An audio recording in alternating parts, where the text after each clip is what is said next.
Hello and welcome to a new video of Appelboom.com. In this new video series that we are launching today, we are asking 3 fountain pen related questions to pen influencers. If you don't want to miss out on a video, make sure to subscribe to our YouTube channel. In this first episode, we asked Azizah, also known as Gourmet Pens, on YouTube, on Instagram, on other social medias, 3 fountain pen related questions. So if you want to see this great video where we ask her the 3 questions, stay tuned. Hi everyone! I'm really excited to be here on the Appelboom channel. My name is Azizah Azgarali. I'm also the YouTube blogging thing, Instagram. I go by Gourmet Pens. A huge thank you to Appelboom for having me on this new series. I'm really excited, and I have 3 questions to answer, so let's get started. First one, what is your top tip for someone using fountain pens? And I'm going to make the assumption that the person using fountain pens here is new to the fountain pen world. So first up, I would say join an online community. There are Facebook groups, Slack, there are local pen clubs. If you do some Googling in your area, you'll find something. And while it might not be in your immediate area, it might be somewhere accessible to you. Check out pen shows, check out pen meets. That's really a great way to get started, because I promise if you go to a pen event, you will be enveloped by the warmth and excited, penabling feelings that everyone will have. So I think that's a great way to start. Another thing that's, I think, very important is ignore everyone who says you only need 1 pen. You absolutely do not only need 1 pen. You need more than 1 pen. You need a black ballpoint. You need a blue ballpoint. You probably should have a roller ball, but let's talk about the real pens. You need a variety of fountain pens. There's extra fine, medium, broad, 1.1, 1.3, 1.5, 1.9, 2.3, 2.4, 2.8. So there's a whole bunch of nib sizes, and that doesn't even include the handmade nibs, the stacked nibs, the nib grinds. Don't panic. Don't feel overwhelmed. I just want you to know at the back of your head that you are not restricted to 1 nib. You can try out different nibs. You can like a nib now and hate it later. That's totally okay. But don't restrict yourself, and be aware that every nib will serve a different purpose. So get out there, explore pens, explore nibs, go to pen meets, go to pen shows, try them out, talk to people, and learn as much as you can, because that is the best way to find out what you like and what makes you happy in the fountain pen hobby. So there you go. Question 2, how do you use fountain pens in your daily life? Well, I use fountain pens pretty consistently. I'm just going to reach over and grab my very empty, currently inked bag.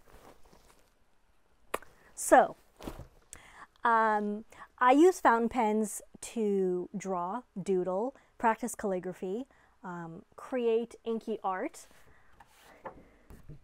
For example, I practice my handwriting. I also use fountain pens in my planner, so I tend to use finer nibs in my planner. I have a lot of pens inked, and I just enjoy using them. I play with my pens. I take notes. I make notes about how my day went, or a thought that's poignant, or a word I really want to study or think about. I will write down everything, and number 1 is I have to write it down, because if I don't, I'll forget. But I like writing things down because I enjoy the feeling of using my pens. So, I mean, I use them for everything, truly. And when I'm watching a movie, I will practice my handwriting and calligraphy by writing down the words that I'm hearing and the quotes. And what you'll find is the more you're writing, the more you're practicing your handwriting. So you're practicing more connections, you're practicing your cursive, you're practicing different ways that letters are connected because you're writing different words. So it's the same as typing, where the more you practice, the better you become, because your hands almost have the memory of having typed already. So when you practice your handwriting, the same kind of thing happens. So honestly, find any reason you can to use your pens. Grocery lists, pen pals, amazing way to use your pens and thoroughly enjoy them. So I urge you to do this. I write to-do lists. I try to draw. I am not the greatest artist, but I enjoy it anyway. And I plan workshops. I try to come up with new scripts for myself, like just for my own enjoyment. I'll do anything I can that will let me use my pens. Lastly, how do you store and travel with your pens? Well, I kind of gave you a preview. I have multiple of these bags. This bag is by Topo Designs. It's called a Quick Pack, and it's just tall enough to fit a standing up rickshaw roll. So I have a koozie, a rickshaw koozie in there, and I have something like 6 or 7 rickshaw rolls in there. They're all inked. I actually store my pens nib up, unlike most people who store their pens horizontally. I do that because a lot of my pens are eyedroppered. Even ones that they say don't eyedropper, they're eyedroppered anyway. So this way I reduce the chances of any ink burping, but I store my pens in rickshaw sleeves. That is my favorite. So this is the rickshaw. This is just a 3-pen koozie. It's my favorite. It has super plush inside. You can get a whole variety of outer fabric, and they're just so handy. You can get like 1, 2, 3, 6.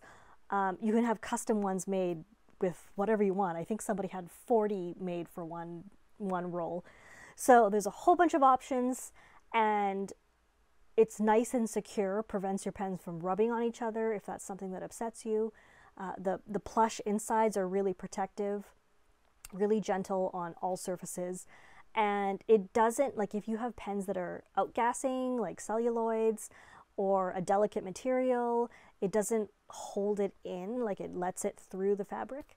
So I'm not an expert on that, but that's just been my experience, and any excuse to convince someone to get rickshaw makes me happy. So that is how I store my pens, and when I'm traveling, I will just travel with enough that can let me zip up the Quick Pack. So yeah, I have like, I don't know, 60 pens inked right now, and I use them all. I truly do. I just mess around with them. So that's kind of going back to question 2 about how you use your pens in daily life. I use them all for everything, all the time, any chance I get. And that is how I get the most value out of my pens for myself. That's most satisfying for me. And I absolutely urge you to just let go and use your pens for everything. It doesn't have to be for something fancy or valid. Just get out there and enjoy them. So, I hope you learned something. I hope this was fun. It was fun for me to kind of collect my thoughts and share it with you. So I look forward to seeing this series with everyone else. And thank you again to Appelboom. It's been a pleasure to be here. Take care, everybody. See you next time. Bye.